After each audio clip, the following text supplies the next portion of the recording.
All right, Yeah. cool. How'd you get it? We're back from the bad edit. All right. So now we're back. We're going to move into Metallica, the heavyweights of this episode with S&M2. 22 tracks for 2 hours and 23 minutes. Thank you very much. The follow-up to the first album that was done some 20 years ago. This was released on August 2020 via Blackened Recordings, produced by Greg Fielman, James Hetfield, and Lars Ulrich. This was recorded over 2 different shows and also has a video of this concert released, which I do want to check out one day. Let's go to Brendan first for this one. Where did you land on S&M2? Okay, if you haven't seen it, you're not going to get it, I don't think, and we'll see what everyone says. I had the pleasure of actually seeing this in the cinema when it came out. Must be 12 months ago now. It's been about a year, bloody long time. December last year. And when I saw it in the movies, I saw it with Nick, and we were both pretty bloody moved by it. I certainly was. It was amazing. They're playing in the round. It looks incredible, and as far as what it does for someone that isn't, I'm not obviously orchestrally trained or particularly savvy. What you're hearing combined with what you're seeing, it actually makes a massive difference. So I was actually really looking forward to this coming out. When I bought it and I listened to just the CDs, and I found them quite dull, which is a bit odd. I still, to be honest, I prefer it a lot more over the first S&M. I thought Michael Kamen's arrangements were, although they're probably much smarter and much more technical arrangements than these ones are, they didn't complement the songs anywhere near as well. Okay. I think these arrangements complement the songs much better. They're probably simpler, but for that reason, they actually sort of go with the groove of the songs much better.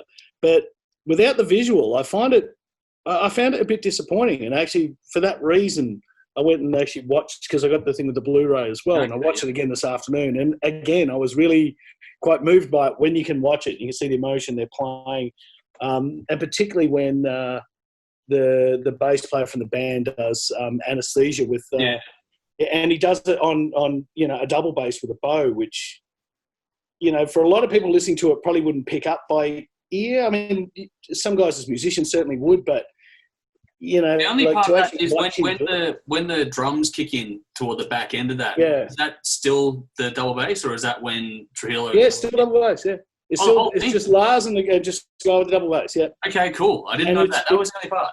It's pretty stirring stuff. It really is. And the couple of tracks that come after that, I really like as well. Where are we? So when the ones before that. So Unfogiven 3, when it's just James actually singing with the orchestra, no band, and some All Within My Hands when they're all playing acoustic instruments. I think it's probably the highlight of the whole bloody thing. I really enjoyed it, but as a CD, I'd give it a 6.5. As a Blu-ray, I'd give it a 9. Yeah. So figure it out for yourself. Yeah, fair enough. All right, Mick, let's go to you next. Yeah. Obviously, we've all heard the original or the first one, whatever you want to call it, S&M. And I thought it was good, but it wasn't great. Same kind of things that Brenda might have said. I thought some of the arrangements, or maybe some of the song selections on the first one, I thought they were already too busy, and then you put an orchestra with it, it just became messy. Whereas this one, I didn't need to hear the same songs again, to be honest with you. The way it started with Ecstasy of Gold and Call it a it's like, why are you doing this again? That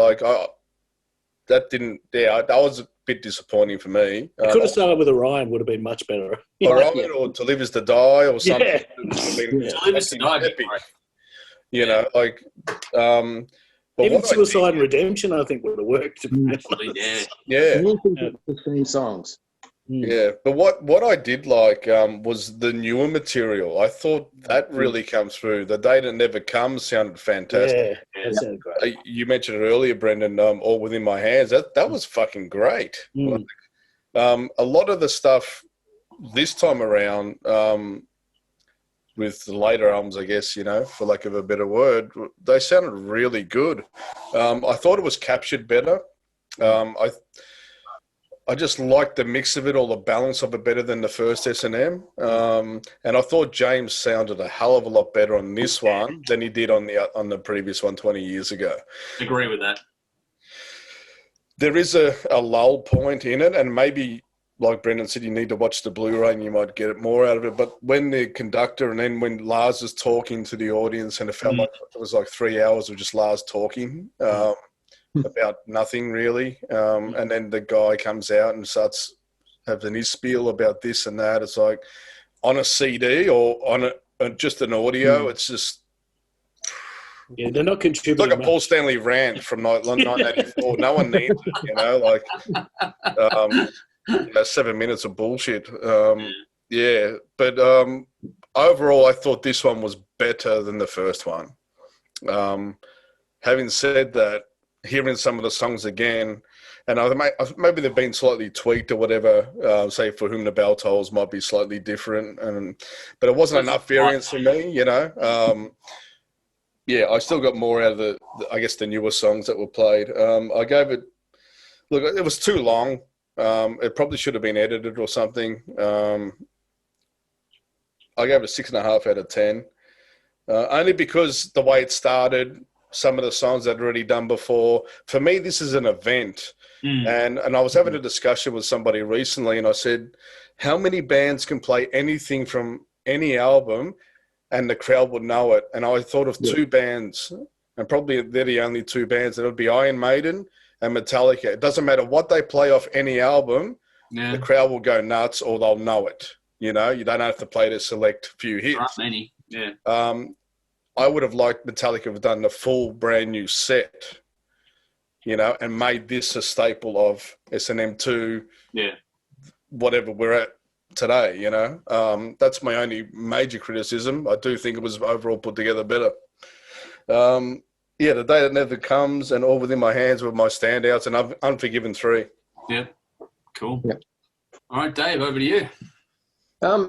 The symphony brings out a different dynamic of songs that we're very familiar with, but a lot of the times I felt like it was underused. I felt they could have done a lot more with it, mainly because, I probably listened to more symphonic metal than I did 20 years ago, so I thought there's a lot more options for this. But overall, like what Mick has mentioned, the set list is really disappointing. 10 of these songs on this were on the previous one. And, I know they have to play one, Master of Puppets and the Sandman, but there were so many other songs that would have been a lot more interesting from the back catalogue. And come on, Fade to Black, Sanitarium, Orion, To Live Is to Die, any of these would have sounded cool with a symphony. Yeah. So I don't know. Didn't need to do the. Hang on, sorry, I'm going through the track list. Call of Cthulhu, Bell Tolls, Memory, No Leaf Clover. No Leaf Clover was written for the original. I didn't understand why they did that again. Yeah, Wherever I Roam. Nothing Else Matters. We've heard these before. Yeah. So highlights of this album were the songs that we hadn't heard before, and we've touched on All Within My Hands, and they've done that acoustically before on the Helping Hands they had out earlier this year to help the bushfire relief over in America. But that's amazing acoustic. I love the original on Saint Anger, but hearing that acoustic and slow down and adding a symphony to it, that was amazing. And of course, as Brendan said, Anesthesia, hearing that, I'd probably have to see the DVD to fully appreciate it, because this just was really underwhelming. Performances are fine, band sounds great, the symphony sounds great, but it's just this comes down to the set list, and they had a big opportunity to add. If they had a whole new different person doing the arrangements, they could have revisited a lot of the songs that they didn't touch on the first time around, but they just played it safe, which is weird for Metallica, and did 10 songs they already done.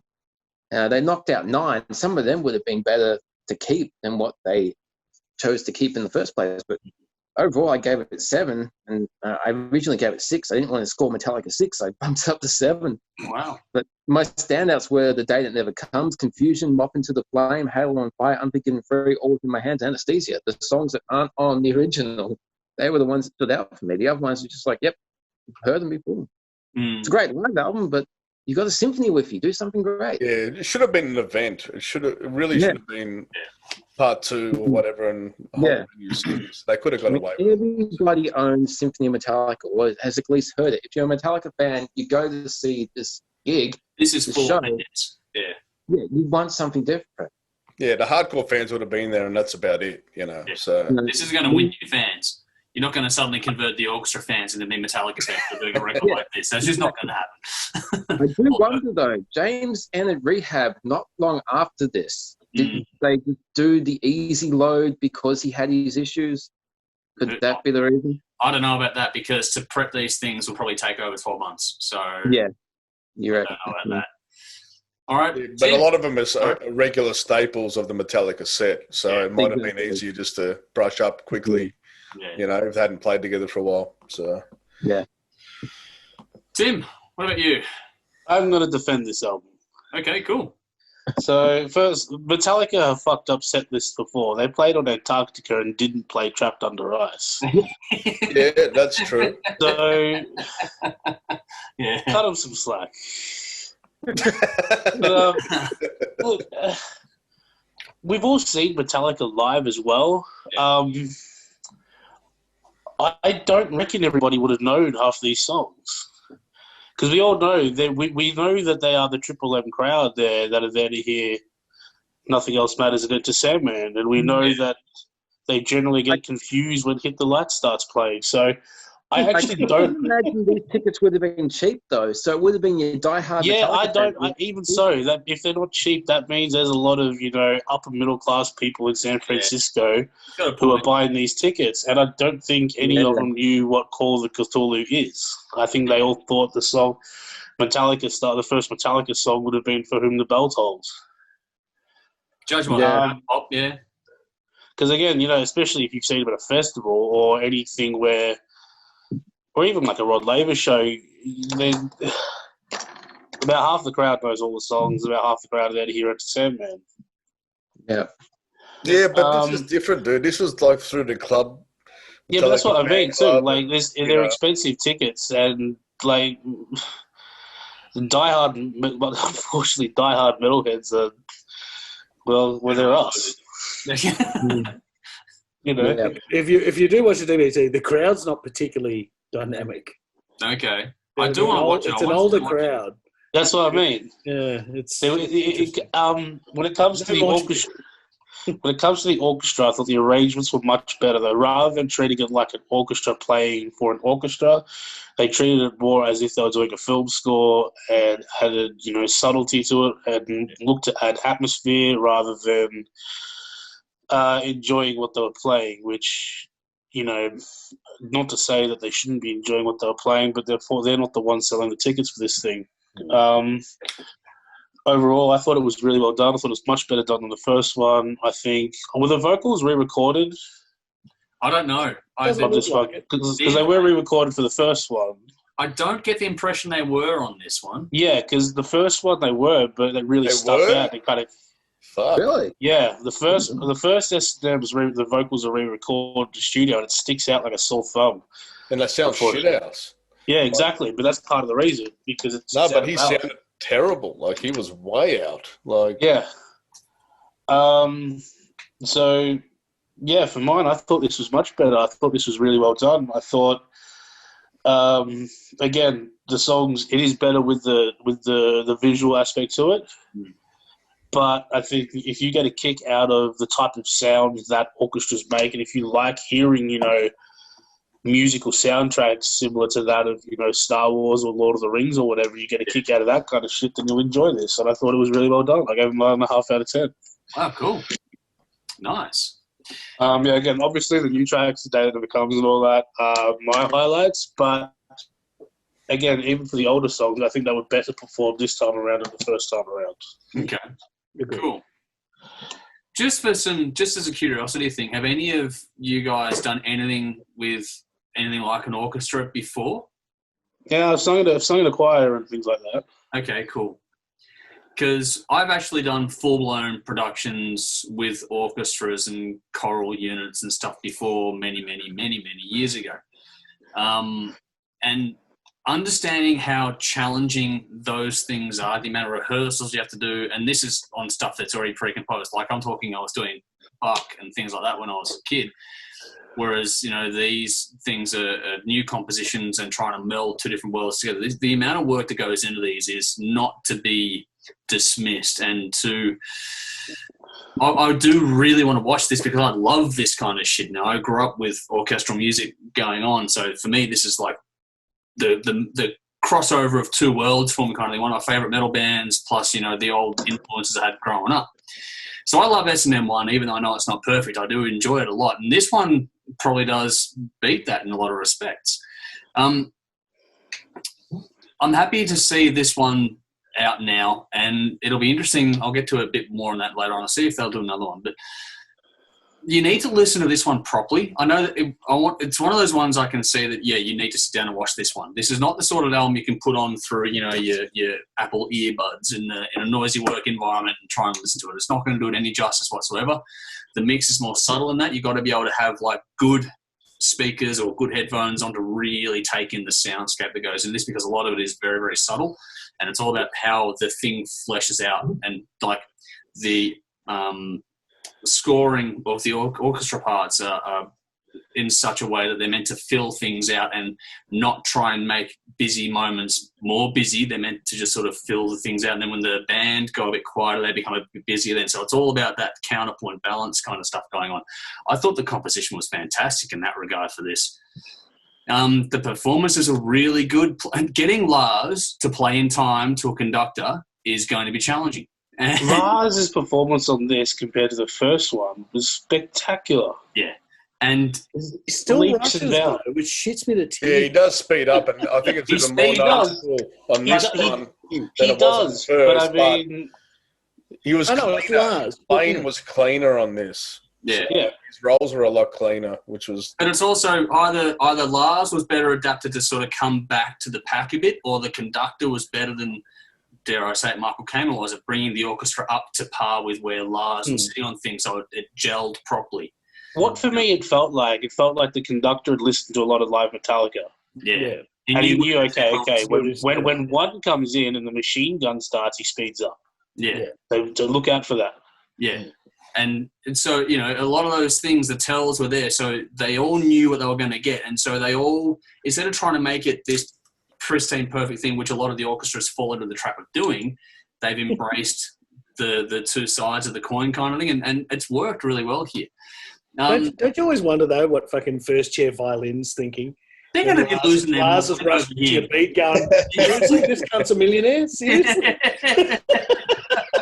They hate people like this. Like, they are not going to... They are going to look down their noses at people like that. Oh, sure. They're going to look down their noses at it, but at the end of the day, they're going to... This will be the most successful thing they've ever done. And the thing is, too, that they would have never have played to a crowd like this in their lives. Like, the roar from the crowd that comes through in the audio of this was fantastic. And the orchestra would get a rush out of that, too. So... Again, the way this thing's been done, the professionalism on display from Metallica, the orchestra, the conductor, the work, and getting it to come off without being a hot fucking mess is really well done. The mix was good. There was one thing I noted in there about the first few songs. The bass tone sounded like a bloody Jew's harp. I'm glad they fixed it up after a few tracks. They really had like the saw wave going on the bass for no apparent reason for like the first three songs, I think it is, and then it sort of comes away after that, which is just, I don't know what was going on there. I think that we're talking a lot about the newer song list because the older songs we've done before, this one's all about the new songs. So I think the way these were arranged on this, like things like Day That Never Comes, All Within My Hands, all that sort of stuff, they work better in this sitting, especially All Within My Hands. I think this is a much better arrangement and presentation than was had on Sananga. Much, much better. This worked so well. Yeah, the snares are wrong. Here we go again. Yeah, there was an actual snare with it. It's all been said before, but I really enjoyed this one, and I think that this is pretty organically like presented. It sounds like you're there in a room. Also remembering too that when you're doing these sorts of things, the way it's performed and recorded and stuff, it's always going to be about the room and the acoustics of where you're playing, and that's going to affect the mix and stuff too. But that's not meant to be for digitized consumption, so to speak. It's meant to be an experience when you go into the room for it. And so I imagine being in the room, hence watching it, would give you a different appreciation of this thing. I do want to see it. Anesthesia gave me goosebumps just listening to it. I want to watch that because that was fucking amazing for mine. I really liked it. I thought, you could tell that I think James is a bit sort of, like he says the words of taking a risk, but I think he actually meant it when he said it. I didn't see his face when he was saying it, but I think there was a bit of nerves about playing Anesthesia, but I thought they fucking pulled it off really well. And when you see it, it means something more. Yeah. Because you see the guy playing it, he knows what he's playing. Yeah. Yeah, and he knows the impact that tune has. Yeah. Yeah. Because for a lot of people, like, listen to Kill 'Em All, like, back in the day, like, that was a standout track. Like, that's one of my favourite tracks on that record today. Yeah, it's an amazing bit of music. And so to see it presented like that was pretty cool. Yeah, I do want to watch it. I want to sit down and watch it. It's one of those ones you got to sit down and really take it in, but I'm glad for my background that I was able to really appreciate this one as it's presented as well. For mine, I gave it an 8.5 out of 10. I think it's really cool. I think the only editing they could have done would be to cut out the spoken part because in a listening experience, it doesn't cross over quite as well. But that said, for me, it kept the organic feel and flow of actually just capturing a concert as opposed to trying to pick the best bits kind of thing. So it served a purpose in that regard for me. But like I said, 8.5 out of 10 for me. I picked Unforgiven 3, All With My Hands, Moth Into Flame, and Anesthesia Pulling Teeth. Before we move on, a question without notice on this one, though. Do you guys think there's room for one more? And if they do it, what would you like to see differently done from this? Just briefly, Nick. Just a completely different set list. Yep. That's the biggest thing for me. They've got such a repertoire of songs that everybody knows. And I'd like to hear some of the stuff that really got shit canned because I think that's the stuff that works best. You know, like the Load and Reload. I love them to dig a lot more out of those albums. And even the St. Anger stuff, if you're going to be doing All Within My Hands, I'd love to hear Frantic and, you know, even the song St. Anger because even the verses are very laid back. Imagine what you could do, you know, with those sort of lighter verses and stuff. And then when the band comes in, I think, yeah, there's a lot of scope for them to go into, you know, Ride the Lightning and dig out a few from there. And, you know, if they come out with something like that where it's just like, I don't know, obscure S&M, for example, which wouldn't be for the Metallica, you know, the average Metallica fan because we know the stuff anyway. I think it would be fantastic. It's still bold, still to this day. It was bold 20 years ago when they did it. You know, I was, to go back to your comment before, I was at the Kiss Symphony. Yeah. So, yes, you watch it on DVD and it sounds big, but it's nothing to when you're in that fucking room. And that was at the Telstra Dome at that point, you know, Marvel Stadium, whatever you want to call it now.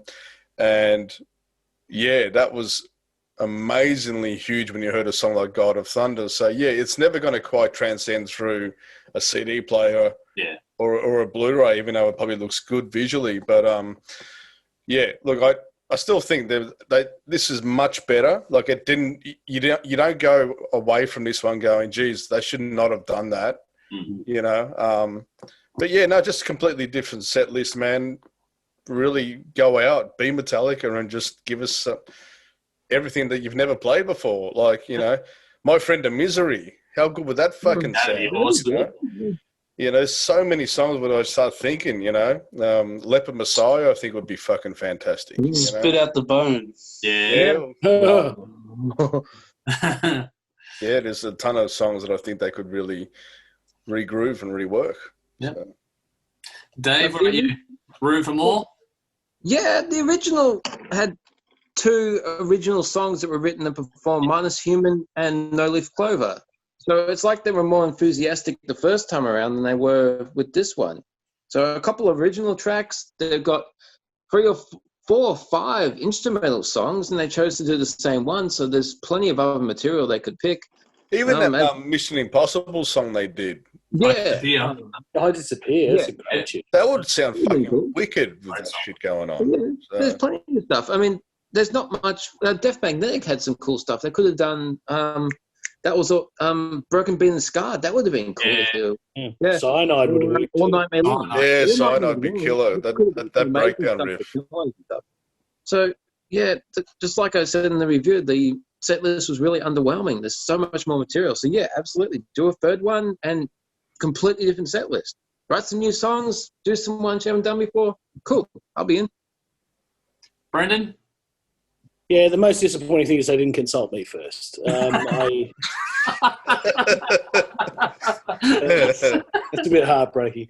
But yeah, Okay, I don't want to back over the same fucking corpse. But yeah, they're a bit more mix up in the set. Call of Cthulhu was very disappointing, where they could have gone with Orion, and particularly because the way they ended. What was the movie they did, the 3D one, Through the Never? Was it? Yeah, the motion picture, blah blah blah. Yeah, yeah, the Orion thing they did at the end of that in the empty. That was cool. That's a cool version. That is so cool. Like, so you can imagine that with sort of the orchestra in the round thing. Yes, I can. I can't believe they didn't do it. I'm a bit staggered, but yeah, look. We're probably being Metallica wankers a bit, as Tim was saying, to the, to the uninitiated, it's probably the set list they had to play, to the hardcore fans. Yeah, we want the variety, but I couldn't implore with anyone more, like, watch it, don't listen to it. Yeah. It will make a massive difference. Tim, where do you think there's room for more of these? The two songs, there is room because they played two. The two songs that I want to hear are The Track and Justice for All, and Frayed Ends of Insanity. Yeah. That would be fucking epic to hear Frayed Ends. Yeah, so I'd love to hear. Of course, we'd all love to hear those classic album tracks. Creeping Death. Creeping Death would be fantastic. Even like Escape. Yeah. I don't think the thing that should not be would be great. That'd be awesome. But that was with that big riff in there, but unfortunately, I don't see them doing that. I think if they're going to do it again, I don't think they will do it again. This is the thing. Yeah, I don't think they will. If they are going to do it again, it will be in 20 years' time when they've got 3 more albums. But if there's going to be a Metallica in 20 years' time, we shall see. No, I doubt Lars, it. you've got our number. Call us. Yeah, look, Lars, if you want me to fill in for a few gigs, I'm happy to do it. I'll clear my schedule. For mine, just quickly, it was cool. I know there weren't, new songs written for this, but it was very, very cool to get those different moments at the start of side 2. That was the most interesting side of things for me, like where you're getting just the orchestral stuff. That was a nice touch. Then you get the band to play along with the orchestra. No vocals, which was really cool too. And then you get the stuff where they strip back and it's just James with the orchestra, which is not easy to do. And then you've got also the acoustic stuff in there. So I liked how they did that. I'd like to see them do another one. I like to see them do more bold exploration with that sort of stuff. Make it an actual symphony kind of a thing. Have the electric stuff in there for sure. Don't cut it out, but explore that area of things more. You could really play with the arrangements of the songs. You've got enough depth with the soundscape to do this sort of stuff. But I'd also like to see them explore, if you're going to make this a big event, do things like this with guests coming on. Like, it's as funny as it sounds, the rehearsal version of Moth into Flame with Lady Gaga, that would be cool in this setting. It would. That would work. So I'd like to see guests come into this and make it give it 12 to 18 months of real planning and go ham on it. I reckon that would be a really cool thing. You could do it every 5 to 10 years, change that set list up, do some other stuff, some covers in there as well. They've got this huge catalogue. Imagine some of the covers they could have done, like Astronomy. Yeah. They did that on their 30-year anniversary. They did 4 nights for the fan club for their 30-year anniversary. They did a different set list every night. They opened with a different instrumental track. They had all the guests. Ron McGavie came in and played. Yeah. There's so much they can do. Well. Yeah, so why not do it with a symphony? That'd be cool. Yeah. It'd take a lot more work, but I reckon if you give it a good couple of years planning, it'd be awesome to do it. And then it's just an event for the fans. You're not trying to win your deal at this point in time. So that's mine.